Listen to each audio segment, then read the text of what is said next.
Alright guys, TacticalRab back again today. Hope you're all doing well and enjoying your day so far. Welcome back to Valorant News, and wow, what a day in the Valorant world. A very entertaining affair last night. We had so many incredible games, but mainly the Guard versus 100 Thieves. The drama that happened on the timeline as a result of this one is definitely worth discussing in detail today. Very much intrigued to your thoughts in the comment section below. Hit the like button if you enjoyed the video. Subscribe if you are new as always. I'd greatly appreciate it. Really helps out the channel. Thank you all very much indeed for smashing through 9,000 subscribers as well right here. We're not too far away from 10k. Really appreciate the support lately. Onwards and upwards, baby. Firstly, just to mention this real quick, on GenG, well, Kusta of GenG, who was on the Valorant team, now been released. He's going to return to Counter-Strike. Like, it definitely seems to be a pretty decent trend as of late, right? A lot of players that maybe came to Valorant because of, well, the online situation or whatever, or they wanted to try something new, but didn't really enjoy the game as much as CS. They're making the return back over there. But it really is great to see a team like the Guards that's taken some young talents, brought up in Valorant, through the Valorant scene, and now they're dominating some of, I guess, the older CS heads over at 100 Thieves. We'll talk about here in just a couple of seconds. Firstly, let's touch on the European matches. This I thought was kind of funny from Supermassive Blaze up against G2. They put this kind of banner on the wall here. Doesn't end up working out in their favor, unfortunately. But there was some drama actually about this series. Again, I mean, we talked about it yesterday. That had this Haven boost that you can do with Jet. You can hop on top of it. This is considered an exploit, but apparently it's only considered an exploit if you use Jet's passive to get there. So if you kind of like hold spacebar to hover or whatever, and you use that ability to get to the spot, then it's banned. But if you don't do that, then it's not considered an exploit, and therefore it's actually allowed, supposedly. Now, quite interesting, G2 are maybe accused of doing this. There might be some sort of actual punishment here, just because they obviously got their kind of warning, right? Just their coach talking during the qualifiers. So maybe this one could actually have a penalty as a result of it. I guess we'll see what happens there. But I just wanted to share this clip real quick for you guys at what TenZ had to say on this discussion, because this was noticed during their match that Keylogz, you can see over here, is actually on top of this box over at C site on Haven. He has both of his updrafts remaining, so he didn't use his updrafts to get up here, and that means that he used kind of the ability to boost up yourself up here yourself. But this is really confusing because there's well, I'll just share this clip from TenZ where he explains that yes, doing this apparently is okay if you don't use Jet's passive, but if you do, then apparently it's an exploit and it's not allowed. So very confusing stuff. Not sure really what they want to do about this. The pros don't really seem to understand what's going on here either, and maybe it's time just to remove this jump from the box entirely. Nice job. Exploit. Okay, you know the drill. Stick to your roles. Yeah, wait, you guys want to hear the most ridiculous thing? What the admin said? Okay. The admin said you can do the C jump, but you're not allowed to do it with Jet's passive ability. So if you're Jet and you want to do this jump, you have to do it the way, like, without the passive, and then it's allowed. But if you use Jet's passive in any shape and form, then it's illegal. I don't know how that makes any sense at all. Short A? Because it's literally like Long A.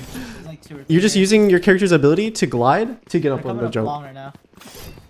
So the series finishes up 2-0 to G2 over Supermassive Blaze. Pretty good win for the G2 guys, honestly, coming in here. Nuki, Hoodie, well, they were definitely leading the line here on split 13-9. Haven went 13-10 in the end after a little bit of controversy, as we just saw. This is also from the Liquid versus Na'Vi game. This is one of the coolest things, honestly, that we saw. Finally, Neon coming into play. What's a crazy, crazy kind of composition the Liquid are going with right here. Chamber, Sova, Neon, KO, and Astra. Yeah, really interesting one, right? Neon coming into play, I guess, as the duelist. In fairness, Soulcast certainly had his moments here. This series was far from easy for the Liquid guys. They made some very, interesting decisions right in terms of their composition, and it goes all the way to map 3, and Team Liquid just about come on top on the ends. But, yeah, I mean, there's a crazy clutch actually here from Liquid when he gets this nice little 1v3. But yeah, these were the overall stats. 2-1 to Team Liquid. Big victory, of course, for them, right, because they were 0-1 going into this game. Na'Vi certainly put up a good fight, and, I mean, yeah, JD, of course, who joined this team not all that long ago, but yeah, Soulcast on the Neon in game 1 was, certainly putting in work. We see right here on the Haven, second fragger, 19-14, so exciting to see these compositions come through. We see a lot of Chamber as of late, but not all that much, of course, of Neon as of yet. Pretty much the first top tier game I've seen Neon actually be used, so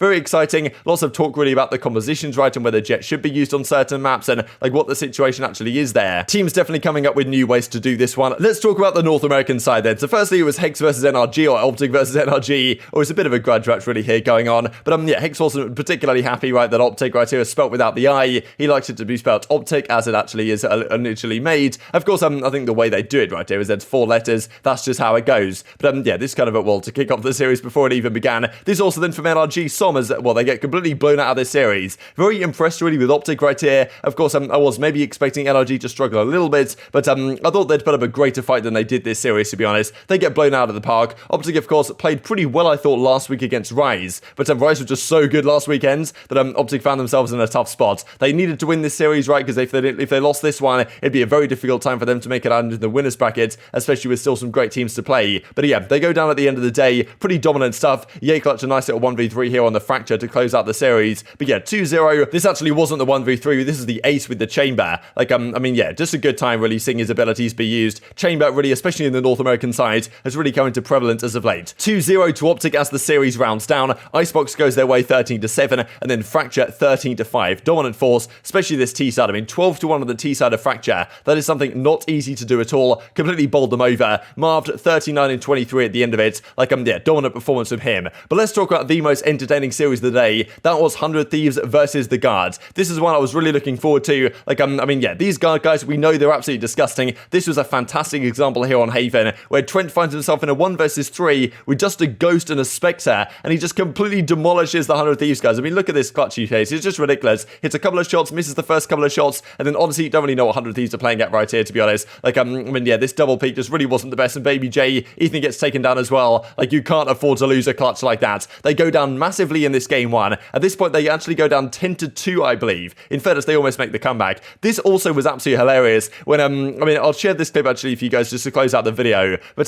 pretty much what was happening here, for some reason, like, poor Ethan is stuck on the site by himself, and this Sova, which of course is a Hiko, is hitting the rotate through, and for some reason, Hiko was taking his time so much, despite the fact that Ethan really needed help, he really needed support, he needed someone to do something. Like, Hiko's just chilling here, doing absolutely nothing, it seems, at the back of the site. Eventually, Ethan dies, Hiko finally arrives, and then, well, it's too late for them to actually do anything, so immediately you thought, okay, what's going on with 100 Thieves, right? I felt like the Guard were going to win this series coming into it, but still, moments like this, that could have swung the course of the game, especially that 1 versus 3 clutch from Trent, and then this one as well. If they win this round, maybe things are different, but it doesn't go that way. Like, I mean, the Guards bring a massive advantage here, and this clutch from Sire player was just absurd. Again, like, some of the rounds that 100 Thieves threw away right here were just ridiculous. Like, I mean, look at this, through the smoke and all this type of stuff, he gets this first kill, and then everything just goes his way. Like, the 1v2 here, it just should not be possible, right? Going for this dash is such a ballsy play, because, I mean, yeah, both the 100 Thieves guys were there, he had 25 HP, he goes for it anyway to catch them off guard, and it somehow works out. Like, they line up for him, 100 Thieves somehow threw away so many rounds here, and in fairness, they were down 2-10, I'm pretty sure, at one point. They almost bring it back and actually win it on overtime. They lose the overtime, though,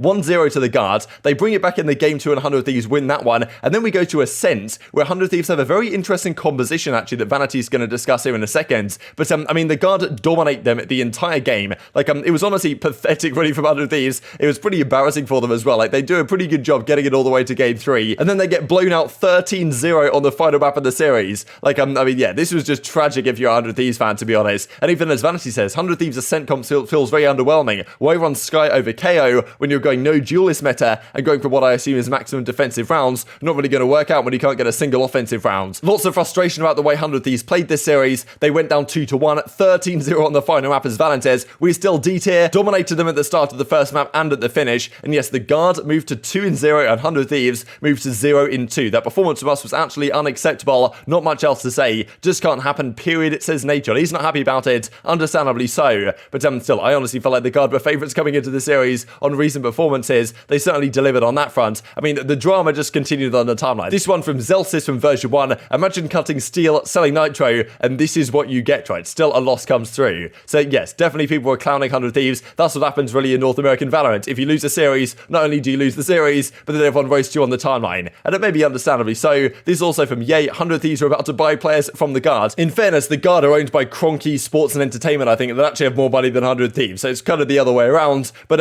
still, that's the thing. Like, 100 Thieves might be looking at the guys like Trent, Valor, these lads, thinking, okay, like, what can we pay for these guys to get them onto our roster? Because right now, things don't really seem to be working. And as Ethan says, now I think about it, Ascent might be the worst map in FPS history. Not a happy man about the state of that map. But getting 13-0'd, pretty embarrassing way to lose the series, to be honest. And this was the kind of final stats right here. The Guard 2-1. Like, just overall, 55-32 for Trent. Sire player 52-38. Like, yeah, both of these guys are out of control. The Ascent as well. We'll just look at this real quick. Because Trent was 18-2 on this final map. Like, I mean, yeah, what is that? Look at the total kills combined. We can just add these up real quick. What, 10, 14, 18, 21. Like, I mean, Trent almost had more kills than the entire 100 Thieves team combined. That's pretty tragic. Ezekiel says from the 100 Thieves side, 1-2 versus the guards. Sorry to all the fans, backs against the wall now. We have to reverse sweep the group to ensure playoffs. That is certainly true. Things are not easy now for 100 Thieves going into the rest of this group, especially with some of the teams that they still have to play. This also from Tarek, just to mention real quick, because I believe this is the tweet that Cloud9 did when I guess it was their CS team underperformed, and I think Jack Etienne might have tweeted this out about the juggernauts they were looking to build. And I mean, yeah, Tarek tweets this kind of saying maybe a similar thing with 100 Thieves. They're looking for a good lineup, didn't really work out for them, but yeah, no change of course being made as of yet, but still, they bring in this new roster. So far, hasn't really worked out all that well for them. Let's discuss the groups then going into the third week, of course, happening this coming weekends. In the European side, Group A, Group B currently look as follows: FPX, Gambit and Na'Vi, Guild, Fnatic and Ascend, currently at the top of their group, but a lot is going to change here, especially with all the tiebreakers that we right now have in Group A. And in the North American side, it looks as this. So yes, the Guard 2-0, top of this group, 100 Thieves 0-2. They're going to need to beat the rest of the teams that I believe they have to play xSet, LG and Evil Geniuses. Not easy for 100 Thieves, especially the xSet game, but I mean, yeah, we'll see how that one goes if they can bounce back. And then Group B, Optica here at 1-1. They still have to play Sentinels of version 1 though, which I mean, yeah, those are going to be great series as well. Very much intrigued to get thoughts and all this stuff in the comment section below. Hope you guys enjoyed the video. If you did enjoy it, hit in a like button, tell some YouTube gods this is a good video, and as like you should see it as well, and I've grown the competitive Valorant community. Thank you guys as always, take care,